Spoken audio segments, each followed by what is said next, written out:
He made the drink, watched her, then panicked at Marcos' accident or plan. He didn't blink. Not once, while I held the glass. Let me ask you something. Have you ever felt watched in a way that didn't feel like love, but like anticipation? That's exactly what it felt like.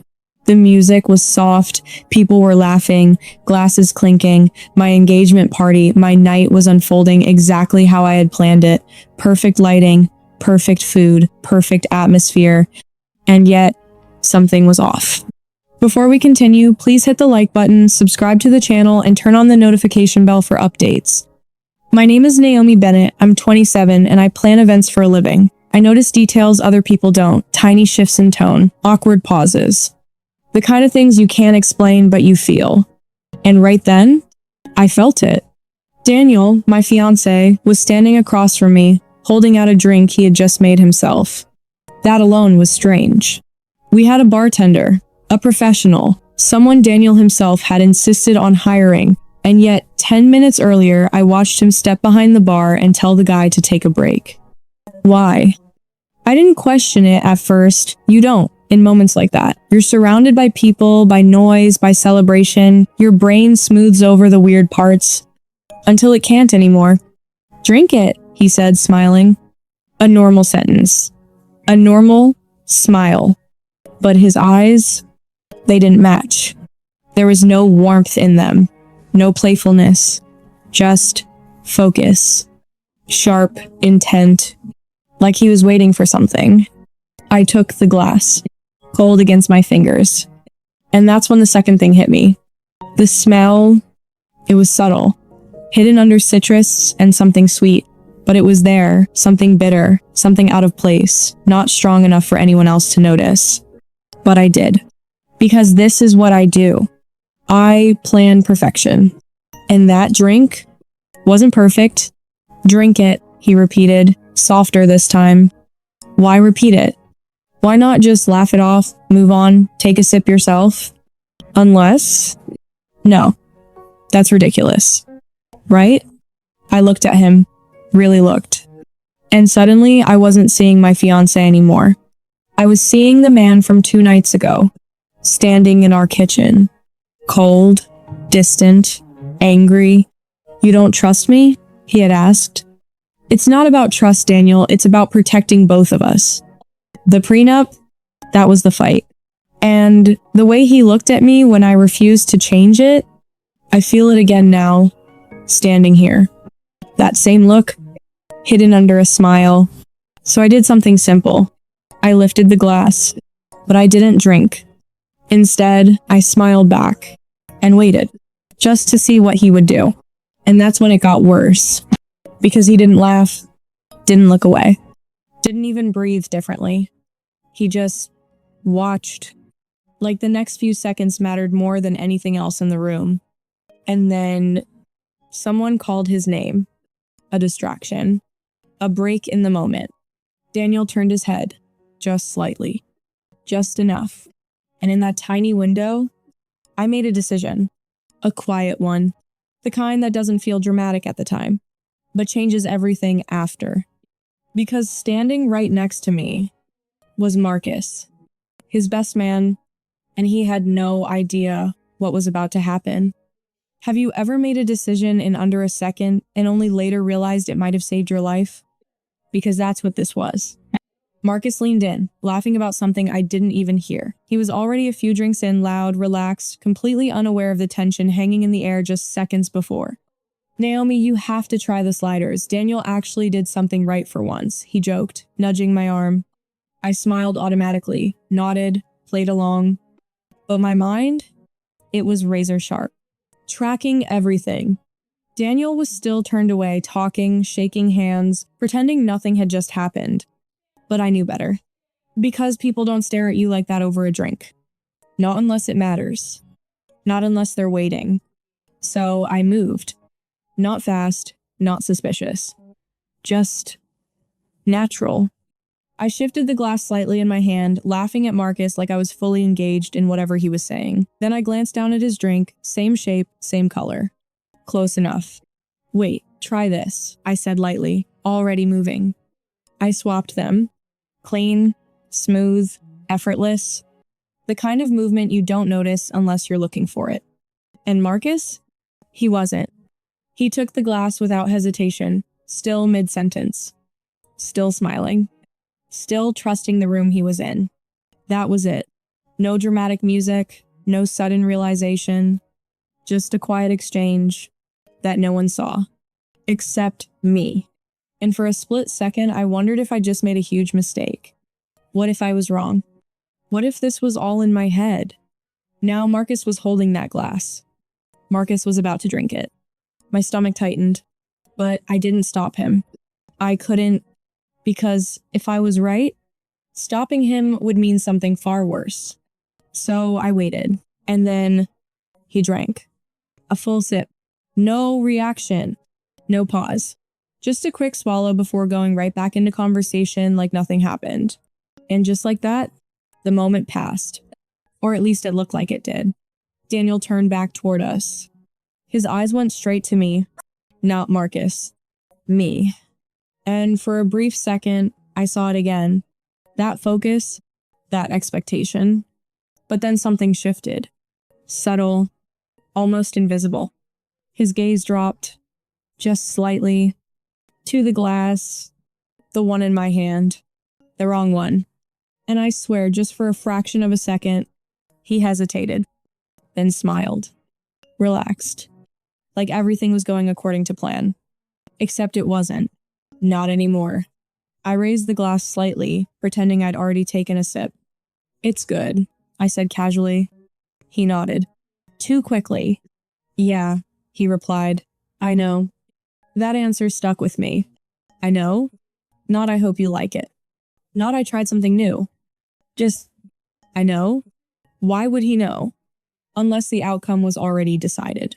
Unless the result was never supposed to depend on taste. I felt a chill run through me, but I didn't let it show. Instead, I stepped back into the party, smiling, nodding, playing the role. Because now, this wasn't just suspicion anymore. This was a test, and the clock had already started. I checked my phone subtly. 8:27 p.m. I don't know why I memorized the time. Maybe instinct, maybe fear, or maybe some part of me already knew. I'd need to remember exactly when this began. Minutes passed. Conversations blurred. Laughter echoed around me like it belonged to someone else's life. And every few seconds, I looked at Marcus, still laughing, still drinking, still completely fine, which almost made it worse. Because now I had to ask myself, was I wrong? Was this all just paranoia? Had I just risked everything for nothing? And then I noticed Daniel again, but this time he wasn't watching me anymore. He was watching Marcus. And the look on his face, it wasn't satisfaction. It wasn't relief. It was something else. Something tighter. Something controlled. Something that hadn't been there before. Concern. And that's when I knew whatever was in that drink was never meant for him. At first, nothing happened. And honestly, that was the worst part.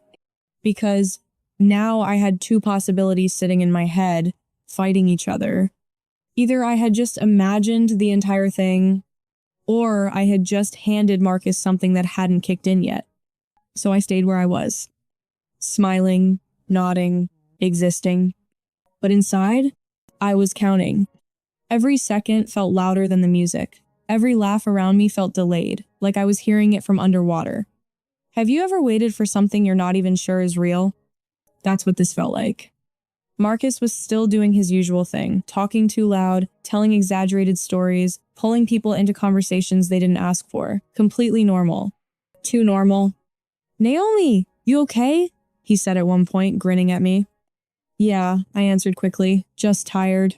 He laughed. "Already? Party just started." I forced a smile, but I was watching him, tracking him, every movement. And then I made the mistake of looking at Daniel again. Because now, he wasn't even pretending. Every few minutes, his eyes flicked back to Marcus. Quick, sharp, controlled. But I caught it. And once you see something like that, you can't unsee it. Worse, he approached me again. Calm, casual, too casual. You didn't finish your drink, he said quietly, nodding toward the glass in my hand. There it was again. Not, are you enjoying it? Not, want another? Just, you didn't finish it. Like that mattered. Like that was the only thing that mattered. I'm pacing myself, I said lightly. His smile held, but barely. You should finish it. There was a weight behind that sentence now. Subtle, but real. And I realized something in that moment that made my chest tighten. He wasn't just watching anymore. He was checking, monitoring, waiting for something specific. I will, I said. I didn't. And I don't think he believed me. Because for the first time all night, Daniel hesitated around me. Just slightly. Just enough to feel wrong. Then he stepped away again. And this time, he didn't come back. Instead, he moved toward Marcus. Not directly, not obviously, but slowly. Circling, closing the distance like he didn't want anyone to notice, including me. But I noticed, of course I did, because now I was locked in. This wasn't a party anymore. This was observation. And something was building. I could feel it. Marcus grabbed another drink, different one this time, and took a long sip, still laughing. But then, something changed. Small at first, he blinked harder than usual. Like his eyes weren't focusing right. Then he shook his head slightly. Man, okay, that one hit me, he muttered, chuckling. People around him laughed. Of course they did. Because that's normal. That's expected. But I felt it immediately. That wasn't normal. Not for Marcus. He drinks more than anyone in this room. And he doesn't react like that. Not this fast. Not this way. I stepped a little closer, trying not to make it obvious. Trying not to react. Because if I reacted, Daniel would see it. And I needed him not to. Marcus wiped his forehead. Why is it so hot in here? He said, loosening his collar. It wasn't hot. Not even close. And that's when the noise of the party started fading again. Because now, it wasn't just in my head anymore. Something was happening. And Daniel, he saw it too. I caught his expression from across the room. That same tightness, that same controlled concern. Only now, he wasn't hiding it as well. Because whatever he expected, it had started. And he knew it. Marcus shifted his weight. Stumbled just slightly. Caught himself. Laughed it off. But no one else noticed. No one except me. And him. And Daniel. 3 people. 1 moment. And only one of us knew the truth. Or at least, I thought I did. Because as Marcus straightened up, he looked directly at Daniel. And for the first time all night, Daniel didn't look prepared. He looked unsure. Like something wasn't lining up the way it was supposed to. And that's when the doubt hit me again. Hard. Because if this was planned, why did he suddenly look worried? What part of this was going wrong? He stopped watching me. And that's when everything got worse. Because up until that moment, there was still a part of me small, stubborn, that wanted to believe I was wrong. That this was all just anxiety stitched together with coincidence. But now, Daniel wasn't even pretending anymore. His attention had fully shifted. Locked on Marcus, I followed his line of sight and felt my stomach drop. Marcus wasn't just flushed anymore. He looked off. Not drunk. Not loose. Something else. His movements had slowed in a way that didn't match his personality. His reactions lagged by just a second too long, like his body and brain weren't communicating properly. Hey, someone laughed near him. You're done already? Marcus tried to respond, but the words didn't come out clean. Yeah, I'm good, just... He stopped. Blinked. Weird. Weird? That word hit harder than it should have. Because people don't describe being tipsy as weird. They laugh it off. They lean into it. But this wasn't that. And Daniel knew it. I saw him move. Not rushed. Not panicked. Controlled. He stepped toward Marcus, placing a firm hand on his shoulder. Hey, you've had enough, Daniel said, voice low, steady. Come sit down. It sounded caring, supportive, but I heard what was underneath it. Urgency. Marcus frowned slightly, like he didn't fully understand what was happening. I'm fine, he said, but even that came out slower than it should have. Daniel tightened his grip just a little. Yeah, he said. I know. Just come on. I started moving closer. Not fast. Not dramatic. But I needed to hear this. To see it up close. Because whatever this was, it was unfolding right now. Marcus took a step. Then another. And then his leg buckled. Not fully. Just enough to break the rhythm of his movement. Enough that Daniel had to catch him. And that's when people started noticing. Whoa, hey, you good? Someone called out. The laughter dipped. Just slightly, but enough. Marcus shook his head again, harder this time, like he was trying to wake himself up. I don't, he started. Then stopped. His eyes unfocused. Just for a second. But I saw it. And so did Daniel. Because for the first time all night, Daniel's mask slipped. Not completely, but enough. His jaw tightened. His eyes darted not to Marcus, but to the room, scanning, calculating, like he was trying to figure out how visible this was becoming. That's when it clicked. This wasn't supposed to happen here. Not like this. Not in front of everyone. Something about the timing was off. And suddenly, I understood. The 33 minutes, he had been waiting for a moment. A controlled moment. A private shift.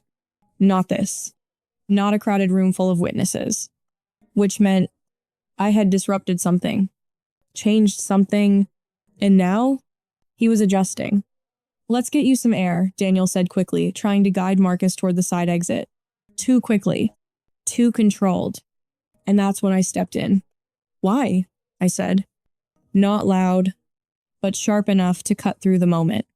Daniel froze. Just slightly. Then turned to me. What? I stepped closer. Eyes locked on his. Why does he need air? I asked. He's barely had anything.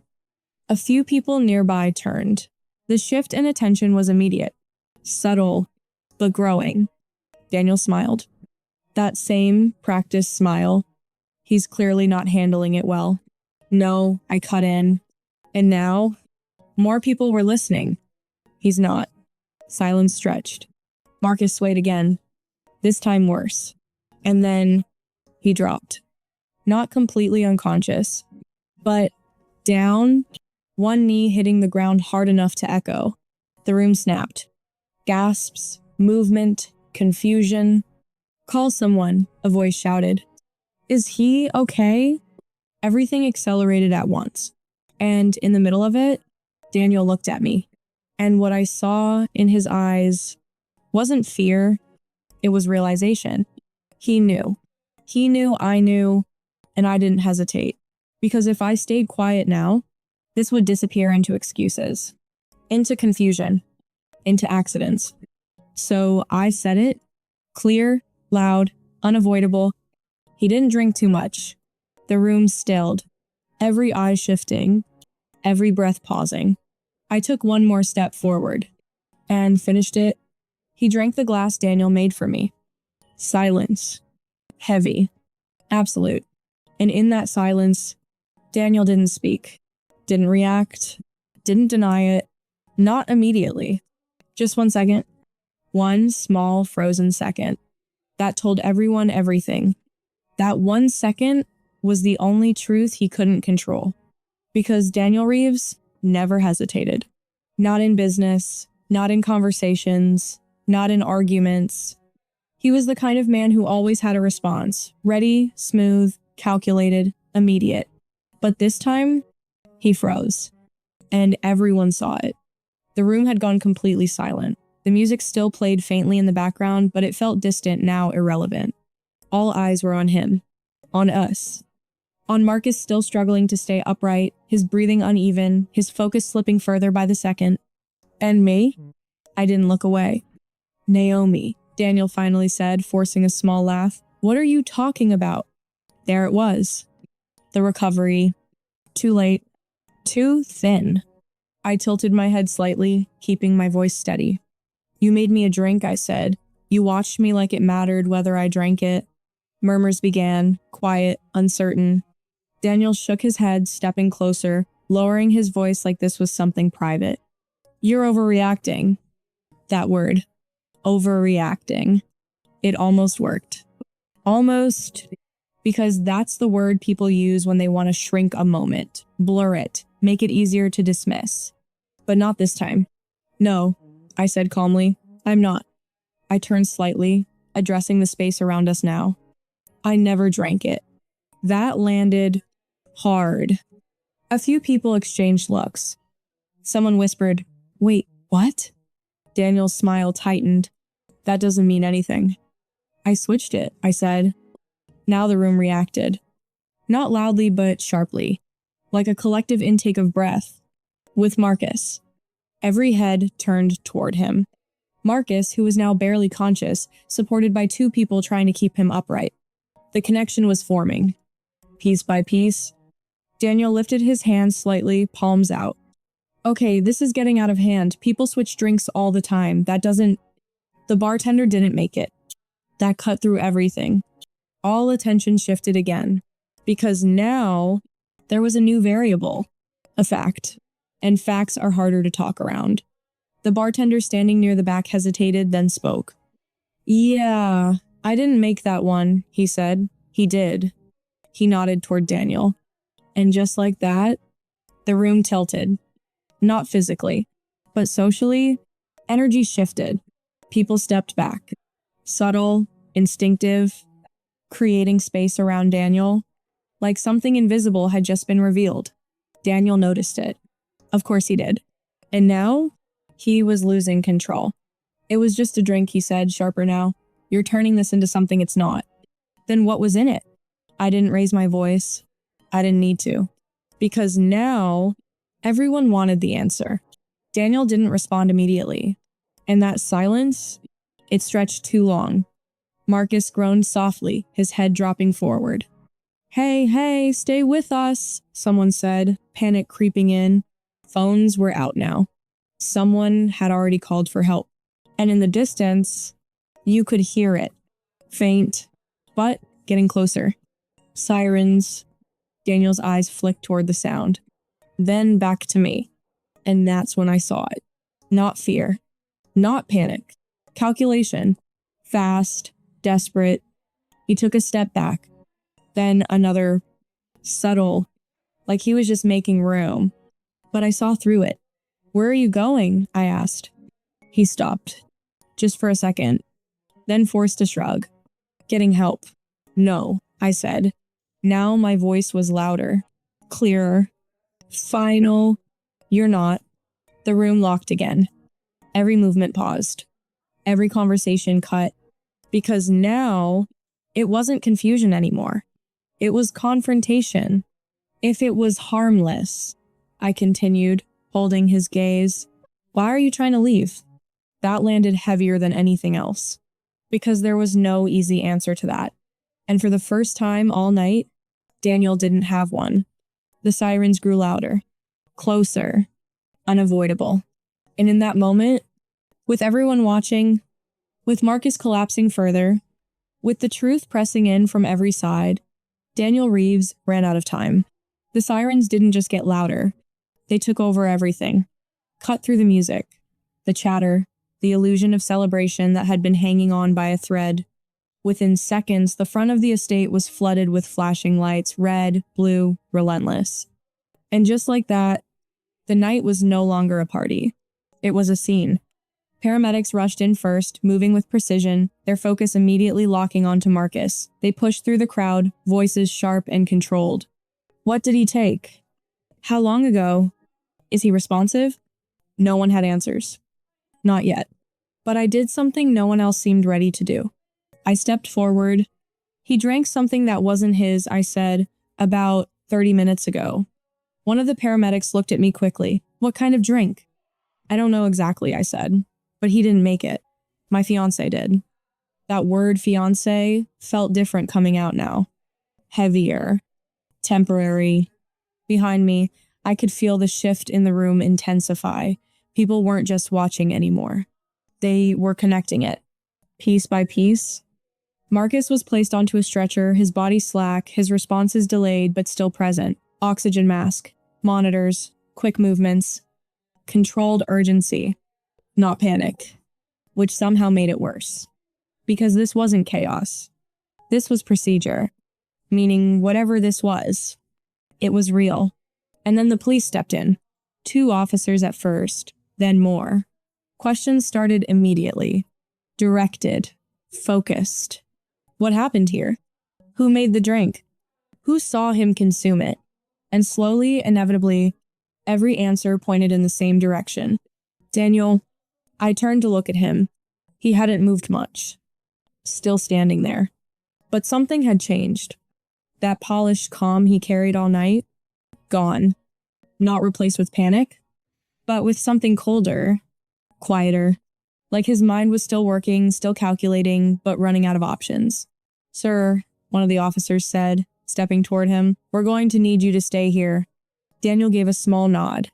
Of course, he said smoothly. I'm not going anywhere. But this time, no one believed him. The answers didn't come all at once. They came in layers. Just like everything else that night, the glass was collected, tested, and within hours, initial results came back. There was something in the drink. Not alcohol, not anything accidental. A measured combination of a sedative and a central nervous system depressant strong enough to impair motor function, slow cognition, and, in higher sensitivity cases, cause serious harm, even death. The timing? Roughly 30 to 40 minutes for visible symptoms. 33 minutes. Right in the middle. Exactly when Marcus started to fall apart. It wasn't random. It wasn't a mistake. It was timed, planned, and it was never meant for him. As the investigation unfolded over the next few days, more details surfaced. The prenup. The argument. The clause. A specific provision buried deep that shifted temporary financial control in the event of medical incapacitation before marriage.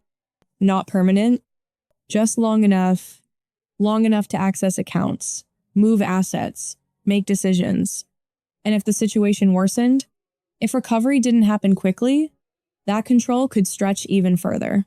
Daniel had looked into it, researched it.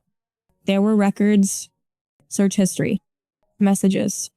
Even a deleted note outlining dosage ranges. Clean, precise, intentional. He wasn't guessing. He was preparing. And the drink was the delivery method. Private. Untraceable, at least. That's what he thought. Something that would look like alcohol. Feel like alcohol. Until it didn't.